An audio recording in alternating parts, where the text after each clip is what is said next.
नमस्कार विद्यार्थी मित्रांनो, तुम्ही जर येणारी महाराष्ट्र MBA CET 2026 ची एक्झामिनेशन देणार असाल, तर हा व्हिडिओ तुमच्यासाठी अत्यंत महत्त्वाचा आहे.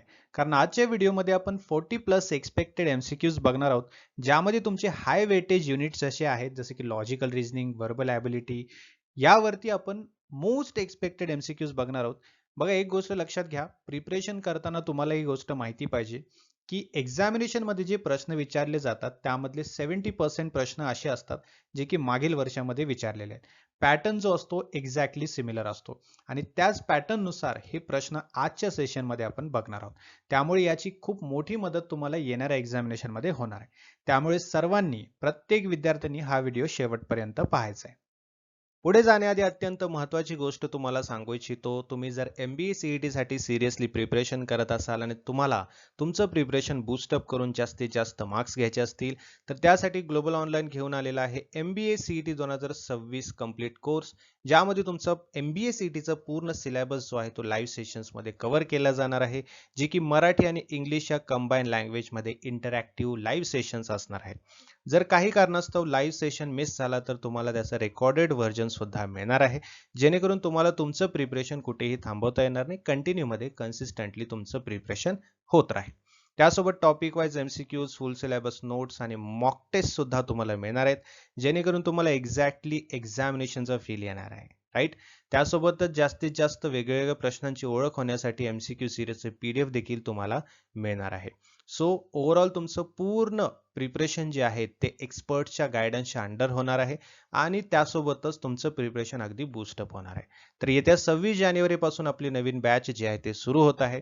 सर्वांनी याचा लाभ घ्यायचा आहे. दिलेल्या नंबरवरती आजच WhatsApp मेसेज किंवा WhatsApp कॉल करा आणि हे बॅच जे आहे ते जॉईन करा किंवा ग्लोबल ऑनलाईनच्या ॲप्लिकेशनच्या थ्रू सुद्धा तुम्ही ही बॅच जॉईन करू शकता. बघा, ॲप्लिकेशनच्या थ्रू कसं करायचंय? प्ले स्टोअरवरती जायचंय, ग्लोबल ऑनलाईन सर्च करायचंय, ॲप्लिकेशन इन्स्टॉल करून ओपन करायचं आहे. ओपन केल्यानंतर असा डॅशबोर्ड तुम्हाला दिसेल. इथे स्टोअर सेक्शन आहे. स्टोअर सेक्शनमध्ये जायचंय. सर्च बॉक्स दिसेल. सर्च बॉक्समध्ये MBA CET सर्च करायचंय. त्यानंतर कोर्स तुम्हाला या ठिकाणी दिसेल. कोर्स ओपन करायचा आहे. जर तुम्हाला काही डेमो सेशन्स पाहायचे असतील तर डेमो सेशन सुद्धा अवेलेबल आहेत. त्यानंतर तुम्ही कोर्स जॉईन करू शकता. लवकरात लवकर जॉईन करा आणि प्रिपरेशनला स्टार्ट करा. बघा, हा लेटर सिरीजचा प्रश्न आहे, जो की मी एका सेशनमध्ये विचारला होता तुम्हाला. याचा राईट आन्सर काय आहे हे कमेंट बॉक्समध्ये विद्यार्थ्यांना सांगायचं होतं. तर विद्यार्थी मित्रांनो, याचा राईट आन्सर आहे ऑप्शन ए, JKL. बघा, प्रश्न काय विचारलाय की ABCDEFGHI असा पॅटर्न दिलेला आहे आणि पुढे दिलेला आहे क्वेश्चन मार्क. मग क्वेश्चन मार्कच्या ठिकाणी काय येईल? ABCD या ऑप्शन्सपैकी कुठला ऑप्शन जो आहे तो क्वेश्चन मार्कच्या ठिकाणी येणार आहे? तर या ठिकाणी येणार आहे ऑप्शन ए, JKL. का? कारण बघा, या ठिकाणी जवळपास सिरीज जे आहे किंवा एकदम स्ट्रेट सिरियल नंबरने घेतलेला आहे, जसे की ABCDEFGHIJKL. आलं लक्षात? त्यामुळे ऑप्शन ए त्याचा बरोबर आहे. बघा, काय आकडे दिलेत: 7, 14, 28, 56, क्वेश्चन मार्क आणि 224. तर आकडे तुम्ही व्यवस्थित बघाल तर अगदी सोप्या पद्धतीमध्ये आपल्याला सरळ सरळ उत्तर दिसत आहे, है ना? बघा, 7 आणि 14 मध्ये काय फरक आहे? तर 7 मध्ये 2 ने गुणलं तर किती होतात? 14 होतात. म्हणजे 7 गुणिले 2 केलं तर 14 होतात. ठीक आहे. त्या 14लाच परत इथे घ्यायचं आणि 2 ने गुणायचं. किती होतात? 28 होतात. मग त्या 28ला परत इथे घ्यायचंय, 2 ने गुणायचंय. किती होतात? 2 16 6. त्यानंतर हातचा आला 1, 2 2 4 आणि 1 5. 56. 56 इथं आलेलं आहे.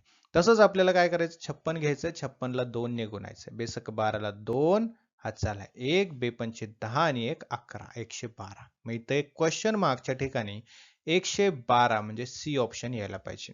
मग तसंच चेक करण्यासाठी 112 गुणिले 2 घ्या तुम्ही. उत्तर काय येतं बघा? 2 2 4, 2 1 2 224 आहे का इथे? 224. येस, म्हणजे एक्झॅक्टली बरोबर पॅटर्न आपण काय केलेला इथं घेतलेला आहे. मग इथे ऑप्शन सी 112 हे राईट आन्सर येणार आहे. आता वळूया पुढच्या प्रश्नाकडे. आता पुढच्या प्रश्नामध्ये काय दिले बघा? 1 दिले, 4 दिले, 9 दिले, 16 दिले, क्वेश्चन मार्क आणि 36 दिलेला आहे. ठीक आहे.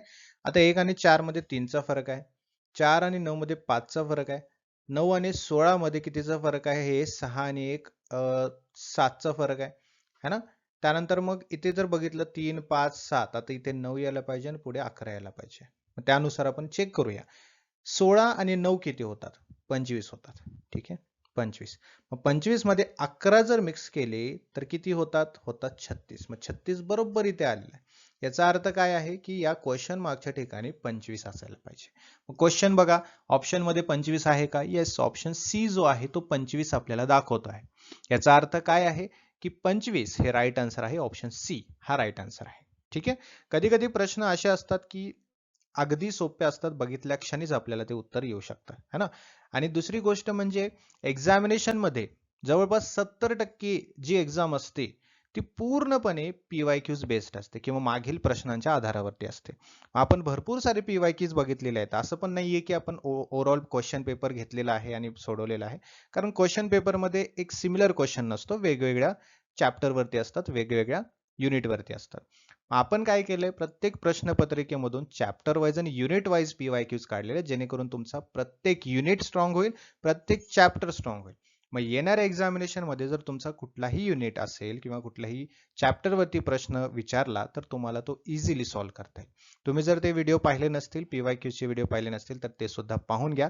त्यासोबतच आपण आपले जे रेग्युलर लाईव्ह सेशन्स होणार आहेत त्यामध्ये सुद्धा आपण हे सर्व गोष्टी कव्हर करणार आहोत, जेणेकरून येणाऱ्या एक्झामिनेशन मध्ये तुम्हाला जास्तीत जास्त मार्क्स घेता येईल आणि बेस्ट कॉलेजमध्ये ऍडमिशन घेता येईल. ठीक आहे. मग तुम्हाला काय करायचंय, या नंबरवरती कॉन्टॅक्ट करायचंय, व्हॉट्सअप मेसेज, व्हॉट्सअप कॉल करा, बॅच जॉईन करा आणि प्रिपरेशनला लागा. पुढचा प्रश्न बघा, अशा प्रश्नांसाठी आपल्याला एक चार्ट लागतो. जसं की मी तुम्हाला नेहमी सांगतो, आपण न्यूमेरिकल लेटर सिरीज चे जे प्रश्न बघतो तेव्हा मी तुम्हाला एक गोष्ट नेहमी सांगत असतो की A to Z पर्यंत आणि त्याच्या खाली 1 ते 26 पर्यंत हे चार्ट तुम्हाला बनवून घ्यायचाच आहे. ठीक आहे. त्या चार्टच्या आधारावरती आपल्याला काय करता येतं, आपल्याला क्वेश्चन इझिली सोडवता येतं. ठीक आहे. आता हा जो प्रश्न आहे यामध्ये आपल्याला बेसिकली चार्टची जास्त गरज लागणार नाही, कारण इझी प्रश्न आहे हा. बघा, जसं की 2 आकड्यांचा आहे किंवा 2 लेटर्सचा आहे, है ना. आपल्याला नेहमी 2 आकड्याने एकत्रित नाही बघायचंय. ठीक आहे. आता 2 आकडे तर ह्याला वेगळं बघायचं आणि याला वेगळं बघायचंय. आता हा आकडा आणि हा आकडा किंवा हा आकडा किंवा हा आकडा यांचं रिलेशन सेम असणार आहे. समजलं? यांचं रिलेशन सेम असणार आहे. आणि त्यानंतर जो सेकंड आहे, जसं की झेड, वाय, एक्स आणि डब्ल्यू यांचं सिमिलर असणार आहे. ठीक आहे. आता तुम्ही जर पहिल्या लेटरकडे बघाल, जसं की ए बी सी डी दिलेलं आहे, मग त्याच्या पुढे काय यायला पाहिजे? ऑब्व्हियसली ई यायला पाहिजे. पॅटर्न नुसार बघितलं, ए बी सी डी च्या नंतर ईच यायला पाहिजे. आणि इथे जर तुम्ही सेकंड लेटर बघाल तर उलट गेलेलं आहे, डब्ल्यू एक्स वाय झेड. मग डब्ल्यू च्या अगोदर कुठला आहे तर तो व्ही येतो, है ना. मग V W x Y Z असं यायला पाहिजे. मग त्यानुसार ई आणि व्ही असे 2 लेटर्स इथं क्वेश्चन मार्कच्या ठिकाणी यायला पाहिजे. ऑप्शन मध्ये ई आणि व्ही आहे का? येस, ऑब्व्हियसली ऑप्शन ए आहे, ई आणि व्ही दर्शवतो आहे. बरोबर आहे. सो अशा पद्धतीने तुम्हाला लेटर सिरीजचे प्रश्न येतात. आणि एक गोष्ट लक्षात ठेवा, जेव्हा पण तुमची एक्झामिनेशन असेल तेव्हा रफली तुम्हाला एबीसीडी ते 1 ते 26 पर्यंत आकडे काढून घ्यायचे आहेत, जसं की इथे घेतलेलं आहे आपण. ठीक आहे. पुढील प्रश्न बघा, 10, 9, 18, 17, 34 क्वेश्चन मार्क असं दिलेला आहे. ठीक आहे. आता प्रत्येक प्रश्नामध्ये काय झालंय, 10 आणि 9 मध्ये काय संबंध आहे? -1 चा संबंध आहे. 9 आणि 18 मध्ये × 2 चा संबंध आहे. बरोबर आहे. तसंच 18 आणि 17 मध्ये परत एकदा -1 चा संबंध आहे आणि 17 आणि 34 मध्ये परत × 2 चा संबंध आहे. ह्याच्या पुढचा जो पॅटर्न असेल, या पॅटर्न नुसार पुढचा जो म्हणजे पुढच्या स्टेप जे असतील ते असतील -1 आणि देन × 2. ठीक आहे. अगोदर -1 म्हणजे क्वेश्चन मार्कच्या ठिकाणी -1 यायला पाहिजे. म्हणजे 34 -1 केलं तर 33 येतं. 33 आहे ऑप्शन मध्ये? येस, ऑब्व्हियसली 33 आहे. ठीक आहे. सो 33 आन्सर याचं असणार आहे. पुढील प्रश्न जो आहे, अत्यंत इंटरेस्टिंग पॅटर्न याच्यामध्ये लपलेला आहे. बघा, 2, 6, 12, 20, 30 आणि क्वेश्चन मार्क असं दिलेलं आहे. आता यामध्ये सिमिलॅरिटीज किंवा यामध्ये कनेक्शन जर शोधायला गेलं तर असं एक कनेक्शन येऊ शकतं आणि त्यासोबतच असं एक कनेक्शन येऊ शकतं. राईट. जर तुम्ही हा पॅटर्न फॉलो केला तर पुढे कनेक्शन चुकणार आहे. फॉर एक्झाम्पल मी तुम्हाला दाखवतो आता 12 जर म्हटलं तर 6 आणि 6 + 6 यायला पाहिजे किंवा 6 × 2 यायला पाहिजे. राईट. आता त्याच्या पुढे आपण जेव्हा जातो तेव्हा पॅटर्न असं यायला पाहिजे किंवा 12च्या पाड्यामध्ये 20 तर येणारच नाही. मग इथे पॅटर्न पूर्णपणे चुकलेला आहे. ठीक आहे. मग इथे आपला वेळ पूर्ण जात आहे. तर पॅटर्न एक्झॅक्टली इथे काय दिलेलं आहे बघा विद्यार्थी मित्रांनो. खूप इंटरेस्टिंग पॅटर्न आहे हा. 1 × 2 2 गुणिले 3, 3 गुणिले 4, 4 गुणिले 5, 5 गुणिले 6 आणि शेवटी 6 गुणिले 7. बघा 1 गुणिले 2 किती येतात? 2 येतात. 2 गुणिले 3 बेत्रिक 6, 3 चौक 12, 4 पंचे 20, 5 सख 30. आता हे सर्व गोष्टी इथे तुम्हाला दिसत आहेत का? बघा एक्झॅक्टली तेच पॅटर्न आहे. मग तसंच पुढचा जो क्वेश्चन मार्कच्या ठिकाणी 6 गुणिले 7 येणार आहे. 6 सत्ते किती होतात? 42. मग 42 आहे का ऑप्शन मध्ये? येस, ऑप्शन बी 42 इथे करेक्ट आन्सर येणार आहे. है ना? आहे ना इंटरेस्टिंग पॅटर्न? 1 गुणिले 2, 2 गुणिले 3, 3 गुणिले 4, 4 गुणिले 5, 5 गुणिले 6 आणि 6 गुणिले 7 हे राईट आन्सर आहे. ठीक आहे. पुढचा प्रश्न बघा. 5, 45, 10, 40, 15, 35, 20 क्वेश्चन मार्क. ठीक आहे. आता आपल्याला काय करायचं आहे? मी एक साइन देतो, जसं की ओ आणि एक्स. ठीक आहे. ओ एक्स, ओ एक्स, ओ एक्स, ओ आणि इथे एक्स यायला पाहिजे. एक्स जो पॅटर्न आहे त्या ठिकाणी जर तुम्ही बघाल तर प्रत्येक एक्सच्या पॅटर्न मध्ये -5 आहे. जसं की 45 -5 40, -5 35, -5 30 क्वेश्चन मार्कच्या ठिकाणी यायला पाहिजे. असं आपण अज्युम करूया 30 येणार आहे. दुसरा बघा ओ जो पॅटर्न आहे, ओ पॅटर्न मध्ये काय झालेलं आहे? +5 झालेलं आहे. जसं की 5 + 5 10 है ना, +5 15, +5 20, +5 25. पण आपल्याला 25 घ्यायचं नाहीये, आपल्याला क्वेश्चन मार्कच्या ठिकाणी बघायचं आहे. मग 30 इथे यायला पाहिजे पॅटर्न नुसार, -5 नुसार. मग 30 ऑप्शन मध्ये आहे का विद्यार्थी मित्रांनो? तर विद्यार्थी मित्रांनो बी ऑप्शन राईट आहे, कारण इथे 30 आपल्याला पॅटर्न नुसार आन्सर दिलेला आहे. ठीक आहे, म्हणजे ऑप्शन्स दिलेले आहेत, आन्सर 30 आपलं येणार आहे. आलं लक्षात? सो अशा पद्धतीने शोधायचं तुम्हाला. पुढचा प्रश्न बघा. 3, 6, 11, 18, 27 क्वेश्चन मार्क. ठीक आहे. डिफरन्स बघा. 3 आणि 6 मध्ये डिफरन्स कसा येऊ शकतो? 3 + 3 येऊ शकतो, है ना, किंवा 3 × 2 येऊ शकतो. बरोबर आहे ना? मग त्याच्या पुढचा जो पॅटर्न आहे तो इंटू मध्ये येऊ शकत नाही. बरोबर ना? 6च्या पाड्यात 11 तर येणार नाही, मग प्लस मध्येच पॅटर्न असायला पाहिजे. मग 6 प्लस किती केलं तर 11 येणार आहे? तर 6 + 5 केलं तर 11 येतं. त्याच्यानंतर 11 आहे, 11 प्लस किती केलं तर 18 येणार आहे? 11 + 7 केलं तर 18 येणार आहे. मग विद्यार्थी मित्रांनो तुम्ही इथे बघू शकता, हा तर पॅटर्न आता नाहीये. मग 3, 5, 7 है ना, पॅटर्न कसा आहे? 3, 5, 7. मग त्याच्यानंतर काय यायला पाहिजे? 9 यायला पाहिजे, 11 यायला पाहिजे. बरोबर ना? तसंच आपण करूया. आता 18 प्लस आपण 9 केलं तर किती उत्तर येतं? तर बरोबर आहे 27 उत्तर येतं. मग 27 प्लस 11 केलं तर किती उत्तर येतं? 7 आणि 1 8, 2 आणि 1 3, 38.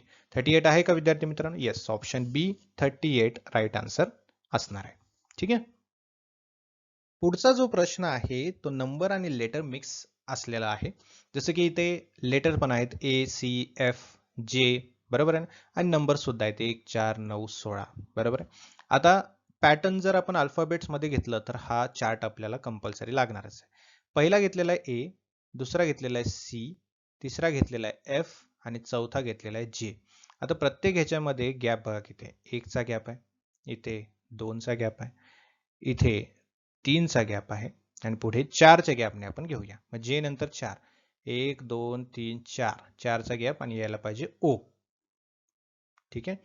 O हे अल्फाबेट कंपल्सरी आपल्याला कन्फर्म झालेलं आहे. आता नंबर्स बघा 1 4 9 16. आता हे काय आहे? 1 आणि 4 याच्यामध्ये कितीचा फरक आहे? याच्यामध्ये 3 चा फरक आहे. परत 4 आणि किती 9 याच्यामध्ये कितीचा फरक आहे? 5 चा फरक आहे. बरोबर आहे ना? बरोबर आहे. म्हणजे 1 आणि 3 किती होतात? 4 होतात. प्लस 9 सॉरी 4 आणि 9, 4 आणि किती 9 होतात? 4 आणि 5 9 होतात, है ना. 9 आणि किती 16 होतात. तर 9 आणि 7 हे 16 होतात. तसंच 16 मध्ये आपण जर 9 टाकले तर किती व्हायला पाहिजेत? 16 आणि 4 20 आणि 5 25. ठीक आहे, 25. बरोबर आहे ना. सॉरी इथे 25 पाहिजे, इथे 9 पाहिजे, है ना. मग इथे O आणि 25 असे यायला पाहिजे. O आणि 25 इथे ऑप्शन मध्ये आहे, ऑप्शन ए. समजलं का? आय होप तुम्हाला समजलं असेल. मी परत एकदा सांगतो, थोडासा गोंधळ उडालेला असू शकतो. बघा, अल्फाबेट्स नुसार जर आपण बघितलेलं आहे की प्रत्येक अल्फाबेटमध्ये काही ना काहीतरी डिफरन्स आहे. कारण अल्फाबेट ए घेतलेला आहे, त्याच्यानंतर है ना, त्याच्यानंतर बी सोडून सी घेतलेला आहे, म्हणजे एक अल्फाबेट सोडून दुसरा घेतलेला आहे. सी नंतर डायरेक्टली एफ आलेला आहे. एफ म्हणजे सी नंतर 2 अल्फाबेट सोडून एफ घेतलेला आहे आणि एफ नंतर 3 अल्फाबेट सोडून जे घेतलेला आहे. मग जे नंतर 4 अल्फाबेट सोडून आपण ओ इथे या ठिकाणी घेतला. हे आपलं अल्फाबेट कन्फर्म झालं. आता नंबर्स मध्ये काय झालेलं आहे, 1 4 9 16 असं केलेलं आहे. काय केलेलं आहे, 1 4 9 आणि 16 केलेलं आहे. ठीक आहे. आता प्रत्येक ह्याच्यामध्ये काय काय डिफरन्स आहे बघा. ह्याच्यामध्ये 3चा डिफरन्स आहे. ठीक आहे. ह्याच्यामध्ये 5चा डिफरन्स आहे. या दोघांमध्ये 7चा डिफरन्स आहे. तसंच आपल्याला इथं या पॅटर्न नुसार 9चा डिफरन्स पाहिजे. बरोबर आहे ना. मग 9चा डिफरन्स जर केला, मग 16 प्लस 9 केलं तर किती होतात, तर होतात 25. आलं लक्षात. मग 25 हे इथे ओच्या सोबत यायला पाहिजे. मग O25 हे राईट आन्सर आपला अशा पद्धतीने आलेलं आहे. ठीक आहे. आता 100% मला माहिती आहे तुम्हाला शुअरली कन्फर्म हे आन्सर आलेलंच असणार आहे, समजलं असणार आहे. नसेल समजलं तर कमेंट बॉक्समध्ये मला सांगा. हा प्रश्न किंवा अशा पद्धतीचे प्रश्न आपण अजून घेऊया. पुढचा प्रश्न बघा, 100 90 81 73 आणि क्वेश्चन मार्क. ठीक आहे. 100 आणि 90 मध्ये काय फरक आहे, 100 आणि 90 मध्ये काय फरक आहे, तर याच्यामध्ये फरक आहे 10चा. मग 90 आणि तुमचा 81 ह्याच्यामध्ये किती फरक आहे, ह्याच्यामध्ये 9चा फरक आहे. ठीक आहे. 81 आणि 73 याच्यामध्ये कितीचा फरक आहे, 8चा फरक आहे. 10 9 8 आणि इथे मग 7 पाहिजे. बरोबर आहे ना. मग 73 मायनस 7 केलं तर उत्तर किती येतं, 3 गेले उरलेले 4, 70 मधून 4 गेले 66 उत्तर येतं. मग 66 ऑप्शन मध्ये आहे. Yes, option A. ठीक आहे. सोपा पॅटर्न होता. ऑप्शन ए 66 याचा राईट आन्सर असणार आहे. प्रश्न नंबर सिरीजचा आहे बघा. यामध्ये आपल्याला ओळखायचं आहे की 18 36 54 72 आणि या क्वेश्चन मार्कच्या जागी काय असणार आहे, त्याच्यानंतर 108 आलेला आहे. ठीक आहे. आता यामध्ये जर डिफरन्स अगोदर काढायचं म्हटलं तर 18 मध्ये किती मिक्स केल्यानंतर 36 होतील, तर आपल्याला 36 मायनस 18 करावे लागतील. बरोबर आहे. तर 18 उत्तर येणार आहे. करेक्ट. त्यानंतर 54 आहे. 54 मायनस आपण 36 केलं तर किती उत्तर यायला पाहिजे, आता 4च्या ठिकाणी आपल्याला 14 करावे लागतील. 14 मधून 6 जर गेले तर उरतात 8. या ठिकाणी 5 मधला 1 गेलेला, इथे राहिले 4. 4 मधून 3 गेले की 1 उरतात, म्हणजे इथेही 18 आहे, इथेही 18 आहे. त्यानंतर आहे 72. तर 72 मधून आता आपल्याला 54 मायनस करायचे, तर किती होतात बघा. 2 ला आपण 12 करूया. ठीक आहे. 12 मधून 4 गेले 8 उरतात, इथे राहिले 6. 6 मधून 5 गेले 1 उरतो, इथे सुद्धा 18. याचा अर्थ काय बघा विद्यार्थी मित्रांनो, प्रत्येक जी संख्या आहे याच्यामध्ये 18चा गॅप आहे. ठीक आहे. इथे इथे सुद्धा 18चा गॅप आहे. मग इथे जर आपण 18 ऍड केले, म्हणजे 72 मध्ये जर 18 ऍड केले तर बघा काय होतं. 72 प्लस 18 जर आपण केलं, 8 आणि 2 10 होतात 0. 1 हातचा आला 7 आणि 1 8 आणि 1 9 होतात, 90 यायला पाहिजे. ठीक आहे. त्यामुळे राईट आन्सर आहे याचा ऑप्शन बी 90. ठीक आहे. आता 90 मध्ये तुम्ही काय करा, 90 प्लस 18 जर केलं तर 108 येतं का बघा. 8 0 8 9 आणि 1 10 बरोबर 108 याचं उत्तर आलेलं आहे. त्यामुळे ऑप्शन बी 90 इथे राईट आन्सर आलेला आहे. ठीक आहे. पुढचा प्रश्न बघा, 3 8 15 24 आणि 35 आणि क्वेश्चन मार्क दिलेला आहे. ठीक आहे. बघा 3 8 15 24 35 यामध्ये जर तुम्ही गॅप शोधला है ना, गॅप बघा सगळ्यात आधी नंबर सिरीज मध्ये गॅपच शोधायचा असतो. गॅप जर असेल तर आपल्याला अगदी सोप्या पद्धतीमध्ये कळतं की ते प्लस केलेला आहे, मायनस केलेला आहे, यामध्ये वर्ग आहे की वर्गाची ऍडिशन केलेली आहे, की घन आहे, घन ऍड केलेला आहे की घन मायनस केलेला आहे, या सर्व गोष्टी आपल्याला गॅप मधून व्यवस्थितपणे कळतात. त्यामुळे गॅप अगोदर काढून घ्यायचे. बघा 3 आणि 8 मध्ये कितीचा गॅप आहे, 5चा गॅप आहे. बरोबर आहे. त्यानंतर 15 आणि 8 मध्ये कितीचा गॅप आहे, 7चा गॅप आहे. करेक्ट. 15 आणि 24 मध्ये कितीचा गॅप आहे, 9चा गॅप आहे. 24 आणि 35 मध्ये कितीचा गॅप आहे, 11चा गॅप आहे. मग 35 आणि क्वेश्चन मार्क मध्ये सुद्धा 13चा गॅप असायला पाहिजे, है ना. हा सिक्वेन्स आपल्याला माहिती आहे. मग 35 मध्ये 13 जर मिक्स केले तर जी संख्या येणार आहे ती ऑप्शन मध्ये आहे का चेक करायचंय. ठीक आहे. 35 प्लस 13 जर आपण केलं, 5 आणि 3 8 होतात, 3 आणि 1 4 होतात, 48. 48 ऑप्शन मध्ये आहे का? येस, ऑप्शन मध्ये आहे, ऑप्शन बी. ठीक आहे, 48 ऑप्शन बी आपलं राईट आन्सर आलेला आहे. पुढील प्रश्न जो आहे तो आहे आपला लेटर सिरीज वरती आहे. बघा, जेव्हा पण अल्फाबेटिकल सिरीज जेव्हा आपल्याला प्रश्न विचारले जातात, त्यामध्ये एक गोष्ट आपल्याकडे नेहमी असणं गरजेचं आहे, ते म्हणजे अल्फाबेट्स आणि नंबरचा चार्ट, जसं की इथे मी घेतलेला आहे. आता हा चार्ट तुम्हाला रफ मध्ये काढायचा आहे. एक्झाम मध्ये तुम्हाला तर मिळणार नाहीये तो, त्यामुळे रफली तुम्हाला तो काढून घ्यायचा आहे. कारण बघा, अशा प्रश्नामध्ये याची खूप हेल्प होते. काय हेल्प होते तर बघा, प्रश्न अगोदर ओळखून घेऊया, समजून घेऊया, त्यानंतर याचा फायदा आपल्याला कसा होईल या चार्टचा ते पाहूया. ठीक आहे, बघा, बी आणि डी दिलंय, ई जी दिले, एच जे दिले, के एम दिले. जर तुम्ही अल्फाबेट मध्ये एक एक वर्ड घ्याल, डिटेक्ट कराल, तर तुम्हाला व्यवस्थितपणे समजेल. आता एक एक बघा, असे दोन दोनचे आकडे जर आले, दोन दोनचे जर अल्फाबेट्स आले, तर तुम्हाला एक एक घ्यायचं. म्हणजे हा पहिला, हा दुसरा, हा तिसरा, हा चौथा. त्याच्यानंतर सेकंड अल्फाबेट कडे जायचं. मग हा पहिला, हा दुसरा, हा तिसरा आणि हा चौथा. ठीक आहे, तर आपण इथून सुरुवात करूया. बी. ओके, बी आहे, 2 नंबरचा ई आहे, 3 नंबरचा एच आहे आणि 4 नंबरचा आहे तुमचा के. है ना, प्रत्येक ठिकाणी 2-2 चा गॅप आहे. बघू शकता तुम्ही, प्रत्येक ठिकाणी 2-2 चा गॅप आहे आणि त्याच्यानंतर तिसरा जो अल्फाबेट येईल तो घेतलेला आहे. सिमिलरली सेकंड अल्फाबेट मध्ये पहिला डी आहे. ठीक आहे, पहिला जो आहे तुमचा डी घेतलेला आहे, त्याच्यानंतर घेतलेला आहे तुमचा जी घेतलेला आहे, त्याच्यानंतर जे घेतलेला आहे आणि जे च्या नंतर घेतलेला आहे एम. राईट, म्हणजे 2-2 च्या गॅपनेच घेतलेला. तर 2 गॅप ठेवून जर म्हटलं तर आपल्याला इथे पी यायला पाहिजे. म्हणजे सेकंड ठिकाणी पी यायला पाहिजे. 1 आणि 2 असं घेतलं तर सेकंड पी यायला पाहिजे. आणि आपल्या पहिल्या अल्फाबेट्स नुसार, जसं की पहिले इथे 2 गॅप आहे बी, नंतर 2 गॅप ठेवून डी आपला ई घेतलेला आहे, तसंच 2 गॅप ठेवून एच घेतलेला आहे, तसंच 2 गॅप ठेवून के घेतला आहे, तर तसंच 2 गॅप ठेवून आपल्याला एन घ्यावं लागेल. मग या ठिकाणी एन आणि पी यायला पाहिजे. मग ऑप्शन मध्ये एन आणि पी आहे का? येस, ऑप्शन ए जो आहे तो एन आणि पी हा अल्फाबेट दर्शवतो आहे. समजलं? आता हे कसं पॉसिबल झालं? जर आपल्याकडे हा चार्ट नसता तर हे इतक्या क्विकली आपल्याला सोडवता आला असतं का? हे सुद्धा विचार करा. त्यामुळे असा जो चार्ट आहे, ABCD EFGH असं झेड पर्यंत आपल्याला माहिती असतात, ऑब्वियस आहे, लहानपणीच आपण शिकलेलो आहोत. मग A to Z काढून घ्यायचं आणि प्रत्येक अल्फाबेटच्या खाली त्याचा नंबर द्यायचा आहे. 1 2 3 4 असे 26 अल्फाबेट्स असतात, तर 1 ते 26 पर्यंत नंबर द्यायचे आहेत. त्यानंतर असा प्रश्न आला की तुम्हाला अगदी सोप्या पद्धतीमध्ये तो सोडवता येतो. पुढचा प्रश्न बघा काय म्हणतोय, की आता यामध्ये जर तुम्ही गॅप शोधायला गेलात तर हा प्रश्न तुमचा वेळ खाणार आहे. बघा, कारण का?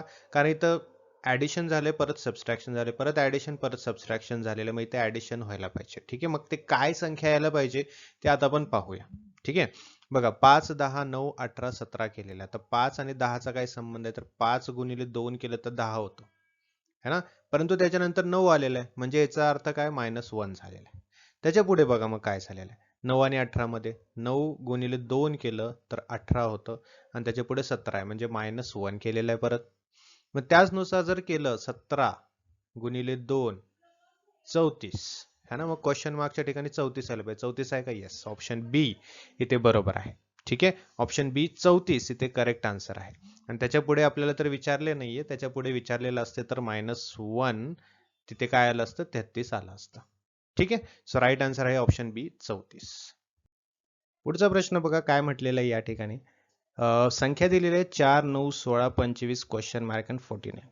जर तुम्ही व्यवस्थितपणे याच्याकडे लक्ष देऊन बघाल तर हे काय आहे ते तुम्हाला दिसेल, है ना.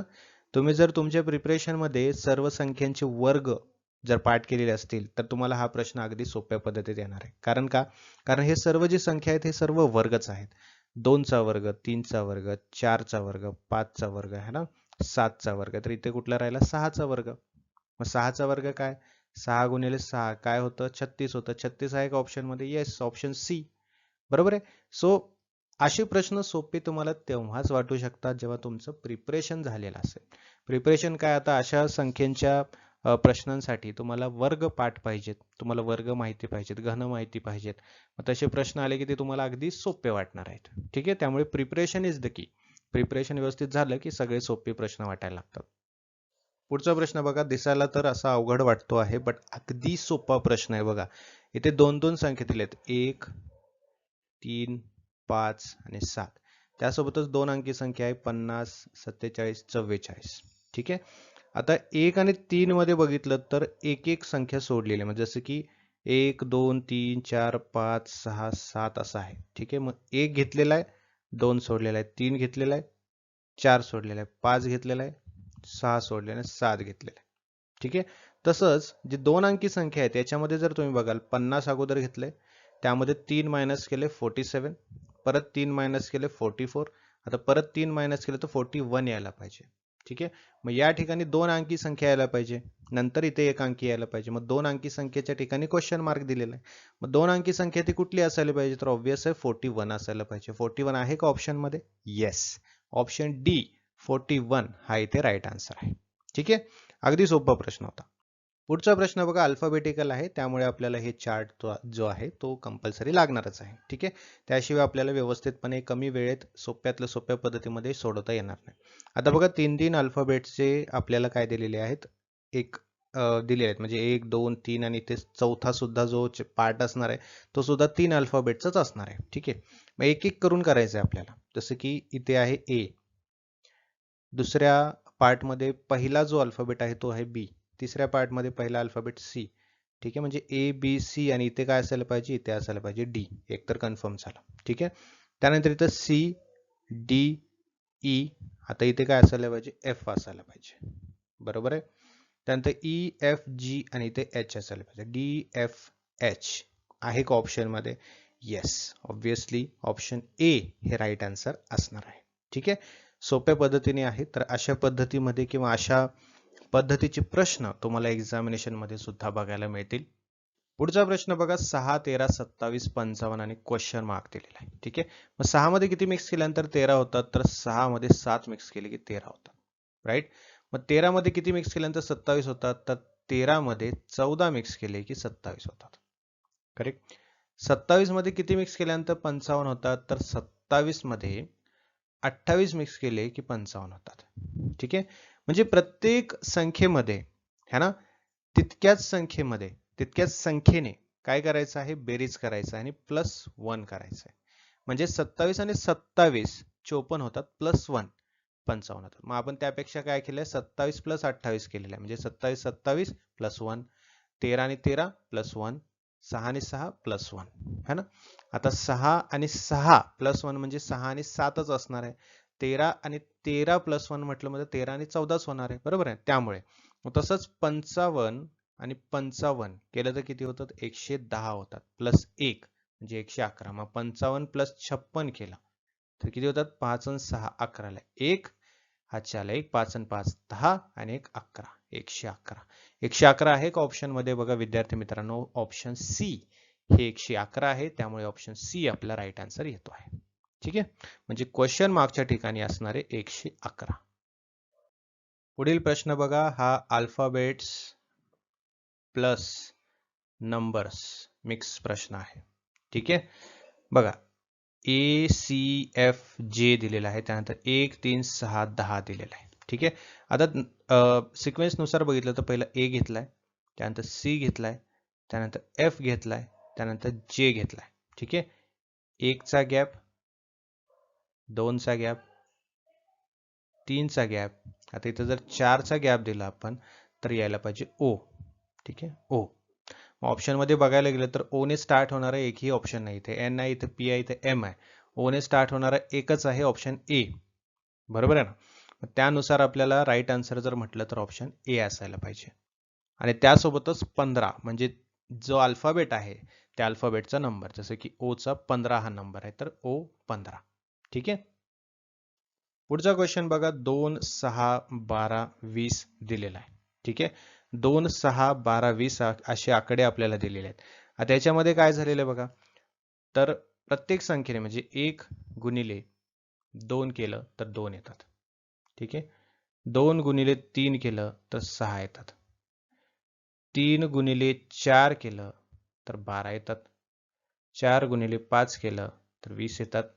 तसंच 5 गुणिले 6 केलं तर 30 यायला पाहिजे. 30 आहे का ऑप्शन मध्ये? येस, ऑप्शन सी इथे बरोबर येतोय. ठीक आहे.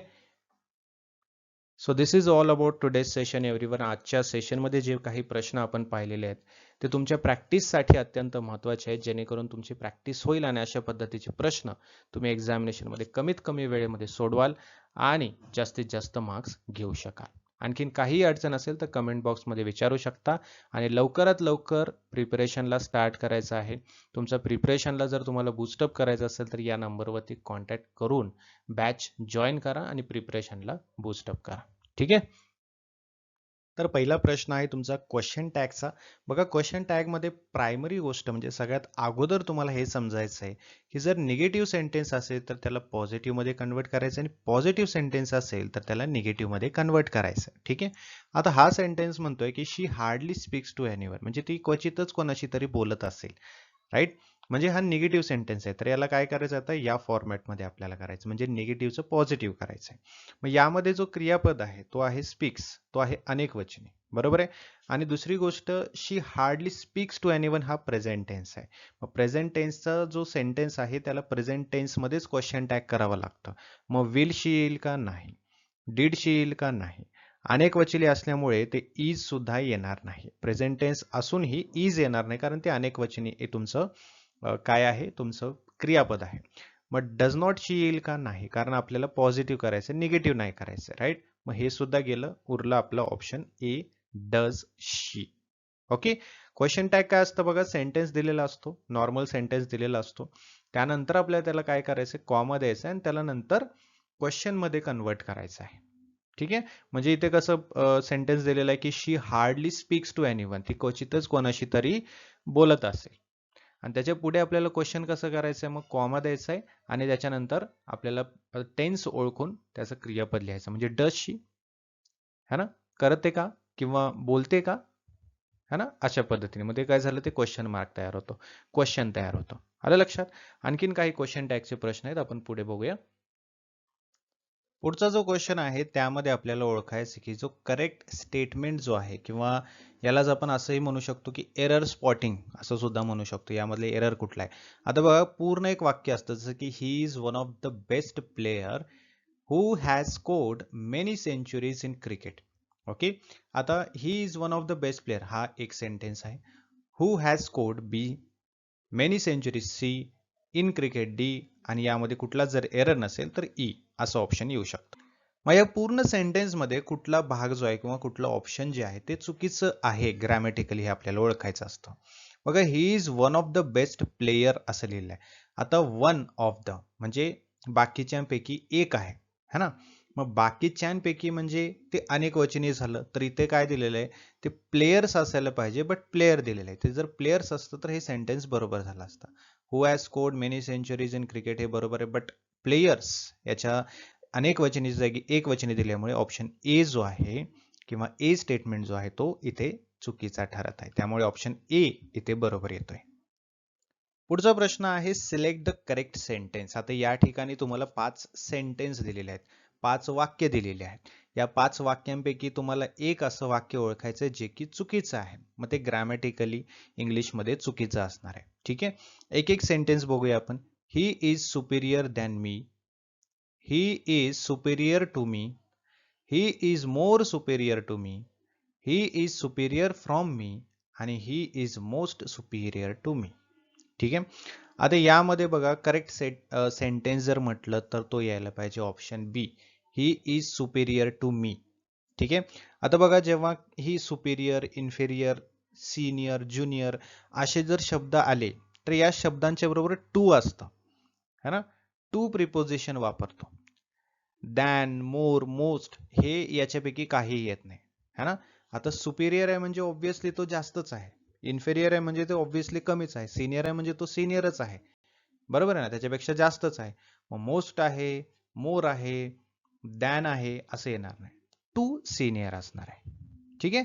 हे करेक्ट सेंटेन्स आहे ग्रॅमॅटिकली. पुढचा प्रश्न बघा, he denied to help his friend. ठीक आहे. आता या स्टेटमेंटमध्ये सुद्धा याला तर फ्रेज रिप्लेसमेंट सुद्धा म्हणता येईल किंवा करेक्ट स्टेटमेंट सुद्धा म्हणता येईल, है ना. करेक्ट द स्टेटमेंट असा प्रश्न म्हटलं तरी चालेल. आता यामध्ये काय आलेलं आहे बघा, he denied to help his friend. Right. आता त्यांनी काय केलेलं आहे, त्यांनी डिनाईड केलेलं आहे, त्यांनी नाकारलेलं आहे. कशासाठी? त्याच्या मित्राला हेल्प करण्यासाठी. आता डिनाय म्हणजे काय? एखादी गोष्ट झालीच नाही असं नाकारणे, म्हणजे पूर्णपणे नाकारून देणं, है ना. मग यामध्ये डिनाय असेल तर डिनायला नेहमी वर्ब जो आहे त्याला आयएनजी लागतो. मग इथे वर्ब जो आहे तो हेल्प आहे, बरोबर आहे. मग इथे टू सुद्धा येणार नाही. तर जर WH असेल प्रश्न तर तिथे लागू शकतं की वाय टू, है ना, व्हॉट टू, अशा पद्धतीने. पण इथे डिनाईड असेल आणि WHO सुद्धा नाही, त्यामुळे टू तर लागणार नाही आणि क्रियापदाला इथे ING लावायला पाहिजे. मग ही डिनाईड हेल्पिंग हिज फ्रेंड असं पाहिजे. ठीक आहे. त्यामुळे ऑप्शन ए इथे करेक्ट बसतोय. डिनाईड टू सुद्धा येणार नाही, डिनाईड फॉर सुद्धा येणार नाही, डिनाईड हेल्प सुद्धा येणार नाही, कारण इथे ING पाहिजे आणि इथे नो इम्प्रुव्हमेंट सुद्धा येणार नाही. ठीक आहे. मग हे सुद्धा नाही, हे सुद्धा नाही, हे सुद्धा नाही, हे सुद्धा नाही. ऑप्शन ए इथे करेक्टली मॅच होतो. पुढचा प्रश्न, क्वेश्चन टॅग. जसं की मी तुम्हाला सांगितलं, क्वेश्चन टॅगचे आणखीन प्रश्न आहेत. त्यामुळे आपल्याला क्वेश्चन टॅग कसं सॉल्व्ह करायचं हे अगदी व्यवस्थितपणे समजतं. कारण क्वेश्चन टॅगचे प्रश्न एक्झामिनेशनमध्ये तर विचारतातच. त्यामुळे हे फुकटचे मार्क्स आहेत. काही याच्यामध्ये वेगळं तुम्हाला मोठं सोल्युशन करायचं नाही, फॉर्मॅट कुठे पाठ करायचा नाहीये, काही तुम्हाला कुठल्याही पद्धतीचं कुठले रूल पाळायचे नाहीयेत, है ना. एक सोपं क्वेश्चन टॅग आहे. सेंटेन्स प्रेझेंट आहे की पास्ट आहे की फ्युचर आहे बघायचं आहे, निगेटिव्ह आहे की पॉझिटिव्ह बघायचं आहे आणि त्याला कन्वर्ट करून टाकायचं आहे. बस 2 मिनिट पण लागणार नाही त्यासाठी. Everyone was present in the meeting, है ना. सर्वजण मीटिंग मध्ये प्रेझेंट होते. एक तर हे झाला तुमचा पास्ट, करेक्ट. प्रेझेंट होते म्हणजे हा झाला पॉझिटिव्ह, याला करायचंय निगेटिव्ह. ठीक आहे. पास्ट मध्येच ठेवायचंय परंतु निगेटिव्ह करायचंय. ठीक आहे. आता इथे वॉज दिलेलं आहे, त्यासोबत एव्हरीवन दिले म्हणजे ते अनेक वचनीच असणार आहे, बरोबर आहे. मग इथे एक तर वॉजला, है ना, वेअर करावं लागेल आणि त्यासोबतच पॉझिटिव्ह वरून निगेटिव्ह करायला लागेल. म्हणजे वेअर प्लस नॉट म्हणजे वेअर नॉट, है ना, वेंट असं सुद्धा येऊ शकतं. मग ते आहे का? येस, ऑप्शन मध्ये आहे, option C. Okay. So everyone was present in the meeting, were not they, नव्हते का, है ना, अशा पद्धतीने. मग ते काय झालं? क्वेश्चन टॅग किंवा क्वेश्चन तयार झाला त्याचा. ठीक आहे. पुढचा प्रश्न बघा, एक सेंटेन्स दिलेला आहे आपल्याला की he is good dot dot dot आणि त्याच्या पुढे दिलेलं आहे मॅथमॅटिक्स. समजलं? आता हे काय तुमचं, हे प्रिपोजिशन आहे. आता या गाळलेल्या जागी आपल्याला एखादं प्रिपोजिशन टाकायचंय, मग ते कुठलं परफेक्ट मॅच होतं? ही इज गुड म्हणजे तो एखाद्या गोष्टीमध्ये चांगला आहे, तर त्या गोष्टीबद्दल जर आपल्याला सांगायचं असेल तर त्याच्या आधी आपल्याला ॲटच लिहावं लागतं. Okay. You are good at this, you are good at that, बरोबर आहे ना. म्हणजे एक दॅट इन द सेन्स त्या गोष्टीचं नाव घ्यायचं.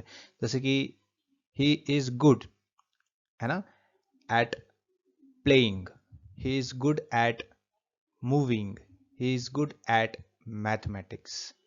आलं लक्षात? तर ते ॲट ऑप्शन बी हा करेक्टली राईट आन्सर येतो. पुढचा प्रश्न आहे इडिओमचा. त्यामध्ये लिहिले की to bury the hatchet. Okay. आता हे जे असतात याचा अर्थ आपल्याला माहिती पाहिजे. ठीक आहे. आता टू बरी द हॅचेट याचा अर्थ काय होतो? की वाद असेल, भांडण संपवणं असेल, है ना, सुलह करणे किंवा सलोखा करणे ज्याला आपण म्हणतो, असा त्याचा अर्थ होतो, है ना. टू बरी द हॅचेट म्हणजे जे काही वाईट गोष्टी आहेत त्याला काय करायचंय? पुरून टाका, असा त्याचा अर्थ. म्हणजे वाईट गोष्टी संपवून टाका, वाद भांडणं असेल संपवून टाका. ठीक आहे. मग या अर्थाशी संबंधित कुठला सेंटेन्स आपल्याला ऑप्शन्स मध्ये दिलाय तो शोधायचा आहे, बरोबर. टू स्टार्ट अ फाईट आहे का? नाही, कारण आपल्याला ती संपवायची, म्हणून ए तर असणं पॉसिबल नाही. To hide something, to end quarrel, to lose temper, to escape. तर याचा अर्थ काय आहे? म्हणजे याचा करेक्ट सेंटेन्स जो मॅच होतोय तो आहे option C, to end the quarrel. ठीक आहे. म्हणजे जे काही आहे ते संपवून टाकायचं आहे, असा त्या दिलेल्या इडियमचा अर्थ होतो. पुढचा प्रश्न आहे सिनोनिमचा आहे, म्हणजे समानार्थी आपल्याला शोधायचा आहे. एक समानार्थी शब्द आपल्याला दिलेला असतो आणि त्यामध्ये बाकीचा त्याच्याशी संबंधित असलेला जो समानार्थी शब्द आहे तो आपल्याला ऑप्शन्स मध्ये दिलेला असतो. ठीक आहे. आता इम्पिकेबल याचा शब्द दिलेला आहे, राईट. याचा अर्थ काय होतो? की यामध्ये कुठल्याही प्रकारचा एक कमतरता नाही, दोष नाही, असा त्याचा अर्थ होतो. मग याच्याशी संबंधित असलेला शब्द आपल्याला ओळखायचा आहे, म्हणजे सिनोनिम ओळखायचा आहे. फॉल्टलेस, केअरलेस, डर्टी, वीक किंवा ऑर्डिनरी. आता केअरलेस म्हटलं तर याच्यामध्ये काहीतरी दोष आहे ना. डर्टी म्हणजे खराब आहे, वीक म्हणजे नाजूक आहे, आणि ऑर्डिनरी म्हणजे ऑर्डिनरीच आहे. बरोबर आहे. फॉल्टलेस म्हणजे फॉल्ट नाही त्याच्यामध्ये, याचा अर्थ काय, त्याच्यामध्ये चूक नाहीये, याच्यामध्ये काही दोष नाहीये. बरोबर आहे. त्यामुळे ऑप्शन ए त्याच्याशी संबंधित येतो. कारण इम्पेकेबलचा अर्थ काय आहे की याच्यामध्ये कुठलाही दोष नाही. मग याचा समानार्थी शब्द कुठला असायला पाहिजे, तर फॉल्टलेस म्हणजे फॉल्ट नसलेला. ठीक आहे. त्यामुळे ऑप्शन ए आपला इथे बरोबर येतो. पुढचा प्रश्न आहे समानार्थी. जसा मागचा प्रश्न होता तसा त्याच्या विरुद्ध म्हणजे अँटोनिम, याचा अर्थ विरुद्धार्थी. ठीक आहे. कॅन्डिड असा दिलेला आहे. कॅन्डिडचा अर्थ काय की मोकळेपणानं. ठीक आहे. किंवा स्पष्टपणे, मोकळेपणानं असा त्याचा अर्थ होतो. मग याच्या विरुद्ध आपल्याला सांगायचं आहे. ऑनेस्ट, फ्रँक, सिक्रेटिव्ह, ओपन की क्लिअर. ऑब्विसली सी त्याचा ऑप्शन असणार आहे. ऑनेस्ट असेल तर स्पष्टपणे आहे, मोकळेपणाने आहे. फ्रँक सुद्धा त्याचा अर्थाचा आहे. ओपन म्हणजे पूर्णतः उघड आहे, आणि क्लिअर आहे म्हणजे सर्व काही स्पष्ट आहे, है ना. सिक्रेटिव्ह म्हणजे काय, इथे गुप्त आहे, लपवणार आहे, याच्यामध्ये काही क्लिअर नाही. बरोबर आहे. त्यामुळे कॅन्डिड त्याचा अर्थ होतो की स्पष्टपणे, मोकळेपणाने सांगणं, बोलणं. याच्या विरुद्ध म्हणजे लपवून ठेवणं, गुप्त ठेवणं. ठीक आहे. त्यामुळे ऑप्शन सी बरोबर आहे. पुढचा जो प्रश्न आहे यामध्ये एक सेंटेन्स दिलेला असतो, आणि त्या सेंटेन्सच्या अर्थानुसार शब्द कोणता असेल हे आपल्याला ओळखायचं असतो. त्यालाच आपण वन वर्ड सबस्टिट्यूशन असं म्हणतो. ठीक आहे. आता बघा, person who speaks 2 languages fluently, असा माणूस जो की एकापेक्षा 2 भाषा जे आहेत ते एकदम फ्लुएंटली, एकदम स्पष्टपणे, एकदम स्मूथली तो बोलू शकतो. त्याला काय म्हटलं जातं? त्याला लिंग्विस्ट म्हटलं जातं, त्याला बायलिंग्वल म्हटलं जातं, फिलॉलॉजिस्ट म्हटलं जातं, ओरेटर म्हटलं जातं, की ट्रान्सलेटर म्हटलं जातं. मग जो की एक माणूस जो की 2 भाषा फ्लुएंटली बोलू शकतो त्याला बायलिंग्वेल असं म्हणतात. काय म्हणतात? बायलिंग्वेल असं म्हटलं जातं. त्यामुळे ऑप्शन बी इथे करेक्ट आन्सर आहे. ठीक आहे. तर अशा प्रकारचे प्रश्न तुम्हाला एक्झामिनेशन मध्ये बघायला मिळतात, आणि यामध्ये कुठल्याही प्रकारचं एक रॉकेट सायन्स नाही आहे. अगदी सोपी पद्धत आहे. तुम्हाला अर्थ माहिती पाहिजेत, तुम्हाला सेंटेन्स ओळखता आले पाहिजे, तुमचं ग्रामर चांगलं पाहिजे. मग तुम्हाला एकदम कमीत कमी वेळेमध्ये, किती सेकंदामध्येच तुम्हाला हे प्रश्न सोडवता येऊ शकतात. राईट आन्सर देऊन तुम्हाला मार्क्स वाढवता येऊ शकतात. फुकटचे मार्क्स आहेत तुमचे. ठीक आहे. सो आपल्या सेशन्समध्ये सुद्धा, लाईव्ह सेशन्समध्ये सुद्धा एकदम सोप्या पद्धतीमध्ये हे कसं ओळखायचं आहे, याचे स्टेप्स कसे असणार आहे, त्या सर्व गोष्टी आपण क्लिअर करणार आहोत. ठीक आहे. त्यामुळे तुम्हाला जर आणखीन जास्त मार्क्स मिळवून बेस्ट कॉलेजमध्ये ॲडमिशन घ्यायचं असेल तर या नंबरवरती लवकरात लवकर कॉन्टॅक्ट करून प्रिपरेशनला स्टार्ट करा, बॅच जॉईन करा. या बॅचमध्ये तुमचा पूर्ण सिलेबस जो आहे तो कव्हर होणार आहे. ठीक आहे. आणि काहीही अडचण असेल एक्झामिनेशन रिलेटेड, सिलेबस रिलेटेड, तर तुम्ही कमेंट बॉक्समध्ये विचारू शकता. मी नेक्स्ट सेशनमध्ये त्याचं सोल्युशन तुम्हाला देईन. हा जो प्रश्न आहे तुमचा पहिला प्रश्न आहे, यामध्ये आपल्याला विचारले की find the correctly spelled word, म्हणजे असा शब्द जो की ऑप्शन्समध्ये आहे, जो शब्द त्याची स्पेलिंग बरोबर आहे. ओके. शब्द सर्वच सिमिलर आहेत, बट यामध्ये करेक्ट स्पेलिंग असलेला जो शब्द आहे तो कुठला आहे ओळखायचा आहे. ठीक आहे. आता यामध्ये जो शब्द आहे तो आहे कन्सेन्शियस. ओके. यामध्ये कन्सेन्शियस या शब्दाचा अर्थ किंवा या शब्दाची स्पेलिंग आपल्याला व्यवस्थितपणे ओळखायची आहे, आणि त्यानंतर राईट आन्सर कुठला आहे ते सांगायचं आहे. बघा, याचा अर्थ पण व्यवस्थित समजून घ्या. कन्सेन्शियस याचा अर्थ होतो की एखादी गोष्ट काळजीपूर्वक केलेली आहे, लक्ष देऊन केलेली आहे, राईट. किंवा एखादं चांगलं काम करायचं असेल तर त्याची काळजी घेणारा असेल तर तो कन्सेन्शियस आहे, राईट. मग याची एक्झॅक्ट जी स्पेलिंग आहे ती आहे CONSNCIENTIOUS, म्हणजेच ऑप्शन बी यामध्ये करेक्ट स्पेलिंग दिलेली आहे. ठीक आहे. बघा, हा जो शब्द आहे ना एक्झाममध्ये, म्हणजे सीईटी, बेसिकली MBA सीईटीच्या एक्झाममध्ये भरपूर वेळा विचारलाय, आणि हा तुम्हाला परत एकदा विचारला जाऊ शकतो. त्यामुळे यावरती थोडंसं फोकस करा, आणि चांगलीच गोष्ट आहे, तुम्हाला एक फुकट मार्क देणारा हा एक प्रश्न आहे. त्यामुळे तुमचाही याच्यामध्ये फायदा होणार आहे. ठीक आहे. स्पेलिंग करेक्ट करण्याचे सुद्धा क्वेश्चन्स तुम्हाला येण्याची शक्यता आहे. तर पुढचा जो प्रश्न आहे विद्यार्थी मित्रांनो, हा ॲनॉलॉजी वरती डिपेंड आहे. जसं की आपण पाहिलं होतं ॲनॉलॉजीज वरती प्रश्न कसे असतात, त्याचप्रमाणे हा प्रश्न आहे. जसं की टीचर अँड स्कूल ही जोडी दिलेली आहे. टीचर हा काय करतो, स्कूलमध्ये काम करतो, शाळेमध्ये काम करतो. तसंच त्याच सिमिलर अर्थाने जोडी दिलेली आहेत ऑप्शन्समध्ये. मग या ऑप्शन्स पैकी जे करेक्ट जोडी आहे ते आपल्याला ओळखायचं आहे. Doctor patient, lawyer court, farmer crops, patient chef hotel, pilot plane. Okay, तर यापैकी बी ऑप्शन जे आहे ते एक्झॅक्टली करेक्ट ऑप्शन असणार आहे. का? कारण डॉक्टर पेशंटमध्ये काम करतो का नाही, पेशंटवरती काम करतो. ठीक आहे, असं ठिकाण जिथे तो काम करतो ते आहे तुमचं हॉस्पिटल.